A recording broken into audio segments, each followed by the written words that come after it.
Bonjour à tous, j'espère que vous allez bien.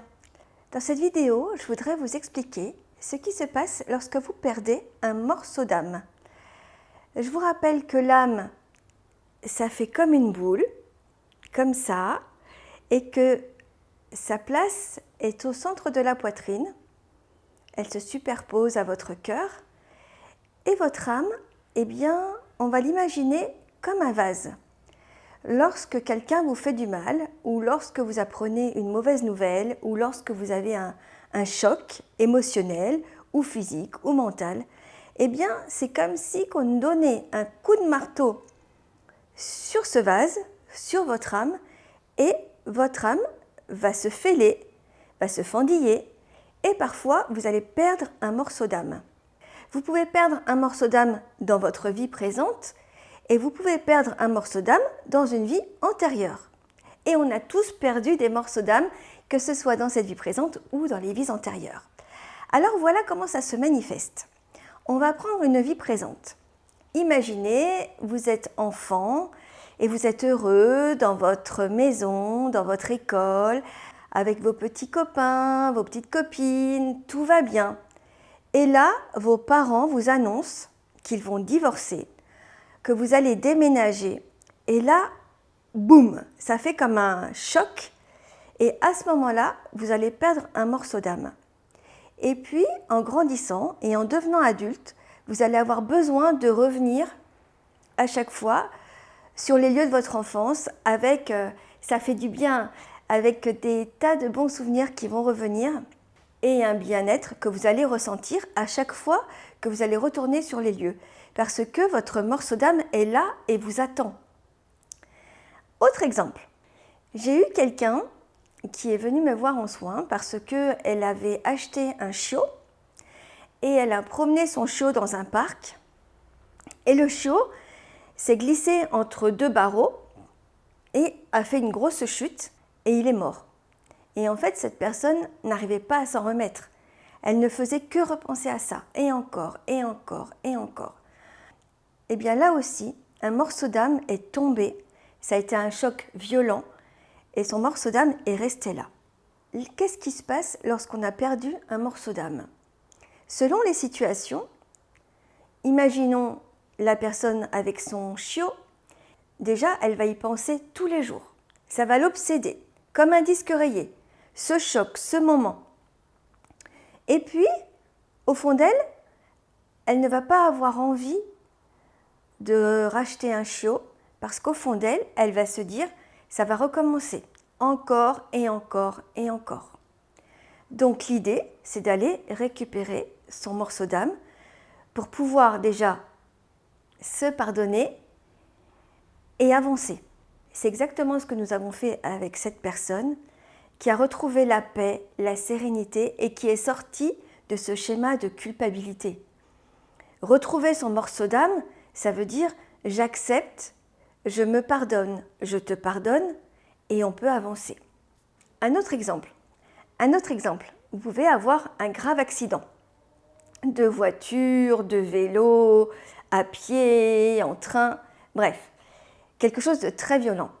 Eh bien, pour votre âme, là aussi vous avez perdu un morceau, eh bien à chaque fois que vous allez reprendre un moyen de transport, quel qu'il soit, ça risque de recommencer en fait. Votre âme dit « Oh là là là là, non, n'y va pas » parce qu'on va encore avoir très peur. On va encore avoir un choc, donc n'y va pas. Et tant que vous n'avez pas récupéré votre morceau d'âme, vous allez vous rejouer cette scène en boucle.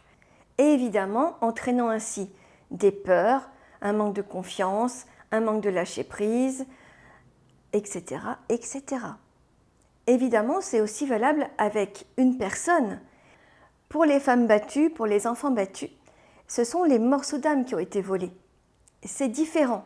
C'est-à-dire que là, quelqu'un a pris des choses. Et qu'a pris la personne qui a violenté?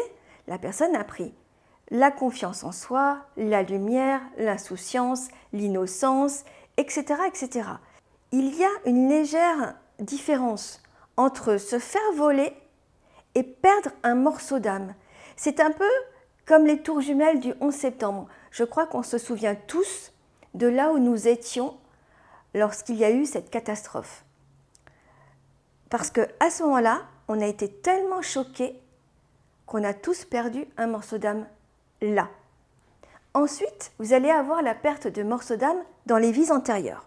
Et quel est l'impact d'une perte de morceaux d'âme dans une vie antérieure sur votre vie actuelle? Exemple, vous avez été marié dans une vie antérieure et l'homme vous a battu à mort. Eh bien, dans cette vie présente, votre âme dit « Ah non, non, non, non, non, tu ne prends pas d'homme célibataire ou de femme célibataire. Non, non, tu t'engages avec des personnes mariées et comme ça, au moins, tu ne vas pas risquer, encore une fois, de te marier et de mourir sous les coups d'un conjoint violent. » Le morceau d'âme resté coincé dans une vie antérieure se rappelle, vous non, mais votre âme sait. Un autre exemple. Dans une vie antérieure, vous avez perdu un morceau d'âme suite à un accouchement douloureux ou un bébé mort-né ou un drame par rapport à un enfant. Eh bien, dans cette vie, votre âme dit « Non, non, non, non, pas d'enfant. C'est dangereux, tu vas encore souffrir, on va te le voler, il va mourir, tu vas le perdre, etc., etc. » Et en fait, vous ne comprenez pas pourquoi, vous n'arrivez pas à tomber enceinte, par exemple. Vous prenez des traitements et puis, curieusement, médicalement, tout va bien. C'est ça aussi, parce qu'on peut avoir des problèmes pour avoir des enfants, mais parce qu'on a une maladie.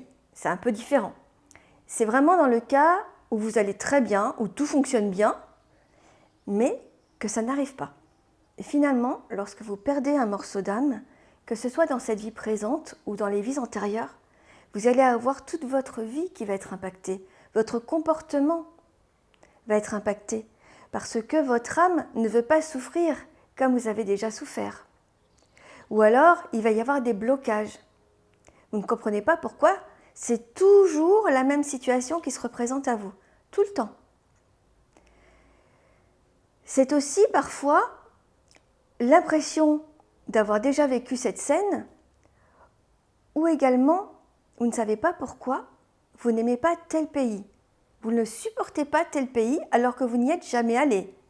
Ou alors vous adorez ce pays. Quand vous adorez ce pays, c'est de bon augure, vous y avez vécu de belles choses et tout s'est bien passé. Lorsque vous détestez un pays, un endroit, il y a des chances que vous ayez perdu un morceau d'âme là-bas, dans une vie antérieure.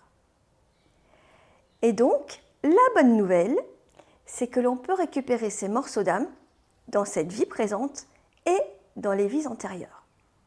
Je vais donc vous faire une vidéo pour récupérer un ou des morceaux d'âme dans cette vie-ci ou dans les vies antérieures.